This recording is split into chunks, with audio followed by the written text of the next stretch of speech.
মাননীয় প্রধানমন্ত্রী উদ্বোধনী অনুষ্ঠানে বলেছিলেন আমাদের এই নতুন কুড়ির আইডিয়াটা এসেছিল প্রায় দীর্ঘ 4 বছর আগে, যখন আমি মাননীয় প্রধানমন্ত্রী সহ আমাদের ডাক্তার জুবাইদার রহমান সহ আমাদের আরও অনেকেই সেখানে উপস্থিত ছিলেন। আমাদের এই নতুন কুড়ির আইডিয়াটা এসেছিল সেই 80-র দশকে। আপনারা যারা মনে আছে এখনও আমাদের শহীদ রাষ্ট্রপতি জিয়াউর রহমান এবং আমাদের দেশনেত্রী বেগম খালেদা জিয়া, তিনি যেভাবে সাংস্কৃতিক অঙ্গনে নতুন কুড়ির আবির্ভাবের মাধ্যমে নতুন কুড়িকে ভবিষ্যৎ একটি নতুন কুড়ি থেকে কিভাবে ফুল পরিপূর্ণভাবে ফুটে সেই ফুলকে ফোটানোর যে দায়িত্ব, যে প্রজ্ঞা তিনি হাতে নিয়েছিলেন, তারই ধারাবাহিকতায় আজকে আমাদের বর্তমান সরকারের মাননীয় প্রধানমন্ত্রী আমাদের যোগ্য নেতৃত্ব আগামীর বাংলাদেশকে একটি সমৃদ্ধশালী মানবিক বাংলাদেশ গড়ার প্রত্যয় নিয়ে যিনি নিরলসভাবে কাজ করে চলেছেন, তারই আইডিয়া হচ্ছে এই নতুন কুড়ি স্পোর্টস। আমাদের বাংলাদেশের জন্য নতুন একটি দিক উন্মোচিত হয়েছে আমি মনে করি। প্রিয় উপস্থিতি, আমরা প্রথমত বাংলাদেশে এই প্রথম খেলোয়াড়দেরকে পেশাদারিত্বর আওতায় পেশাগত স্বীকৃতি বাবদ আমরা ইতিমধ্যে পেশাগত স্বীকৃতি বাবদ ক্রীড়া ভাতা 300 জন খেলোয়াড়কে ইতিমধ্যে আমরা প্রদান কার্যক্রম প্রায় দীর্ঘ 4 মাস ধরে আমরা শুরু করেছি।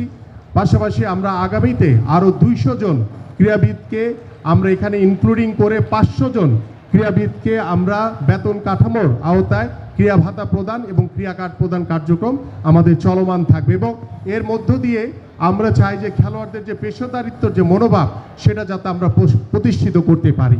পাশাপাশি আপনারা সবাই জানেন যে আমাদের নতুন করে স্পোর্টস আজকে প্রথম আসরের শেষ দিন, কিন্তু দ্বিতীয় আসরের কার্যক্রম ইতিমধ্যে 1 জুলাই থেকে অনলাইন কার্যক্রম শুরু হয়েছে এবং আমাদের এই কার্যক্রম আগামী আগস্ট পর্যন্ত চলমান থাকবে এবং ইনশাআল্লাহ মাননীয় প্রধানমন্ত্রীর প্রধান অতিথির সানুগ্রহে জ্ঞাপন করে ইনশাআল্লাহ আমরা সেপ্টেম্বরের ফার্স্ট উইকে আমাদের দ্বিতীয় আসর নতুন করে ইনশাআল্লাহ শুরু হবে। এবং আমি এখানে উল্লেখ করতে চাই, আমাদের প্রথম নতুন করে আসরটি আমরা উপজেলা পর্যায় থেকে জেলা পর্যায়ে, জেলা থেকে বিভাগ পর্যায়ে এবং জাতীয় পর্যায়ে শেষ করেছি, কিন্তু আমাদের দ্বিতীয় নতুন কুড়িটি আমরা ইউনিয়ন পর্যায় থেকে শুরু করতে চাই, যেখানে আমাদের ইউনিয়নের সংখ্যা রয়েছে প্রায় 4599টি ইউনিয়ন। আপনারা একটু চিন্তা করে দেখেন, আমাদের আজকে যারা কিশোর ফুটবলার যারা খেলেছে, যারা কিশোরী ফুটবলার ছিল, আমরা 4599টি ইউনিয়নে এইভাবে ফুটবল টিম হবে ছেলেদের, মেয়েদের এভাবে ফুটবল টিম হবে।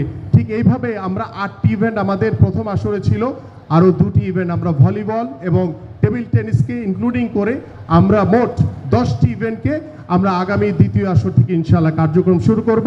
পর্যায়ক্রমে আমাদের ভবিষ্যৎ এবং আমাদের আর্চারিতে, আমাদের শুটিংয়ে, আমাদের অন্যান্য আরও বেশ কয়েকটি ইভেন্ট রয়েছে, সেই ইভেন্টগুলোতে অনেক ভালো করার সুযোগ রয়েছে, যেগুলোর জন্য ইতিমধ্যে আমরা জেলা পর্যায়ে কার্যক্রম শুরু করার নির্দেশনা দিয়েছি।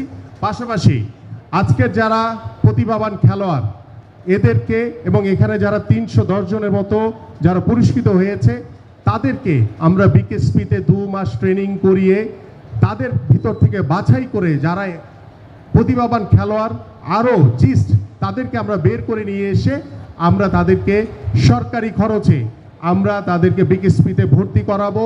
তাদের সকল দায় দায়িত্ব, খেলাধুলা, পড়াশোনার সকল দায় দায়িত্ব সরকার বহন করবে। এইভাবে আমরা প্রত্যেকটি তৃণমূল পর্যায়ে আজকে ফারিয়ার মতো আজকে অনেক প্রতিভাবান খেলোয়াড় রয়েছে, যারা দেখেছেন আপনারা ইতিমধ্যে যে তারা গ্রামের অনেকেই রয়েছে যার বাবা বাক প্রতিবন্ধী, অনেকে রয়েছে যার বাবা পরিচ্ছন্ন কর্মী, অনেকের বাবা রিক্সা চালক। এই ধরনের প্রতিবাদের আমরা তুলে এনে আমরা সর্বোচ্চ জায়গায় রাষ্ট্রীয়ভাবে তাদেরকে প্রতিষ্ঠিত করতে চাই। এবং আমাদের মাননীয় প্রধানমন্ত্রীর স্বপ্ন রয়েছে যে আমরা কবে অলিম্পিকে পদক পাবো। সেই অলিম্পিকের পদকের জন্য আমি মনে করি যে আমাদের এই নতুন কুড়ি 10 থেকে 12 বছর, 12 থেকে 14 বছর যেই যাত্রা আমরা শুরু করেছি, ইনশাল্লাহ আমি আপনাকে আশ্বস্ত করতে পারি ইনশাল্লাহ আগামী 5 বছর পরে কিংবা 10 বছর পরে এই নতুন কুড়ি থেকে বের হয়ে আসা বিভিন্ন ইভেন্টের অনেকেই অলিম্পিকের মতো সর্বোচ্চ আসরে ইনশাল্লাহ অংশগ্রহণ করবে।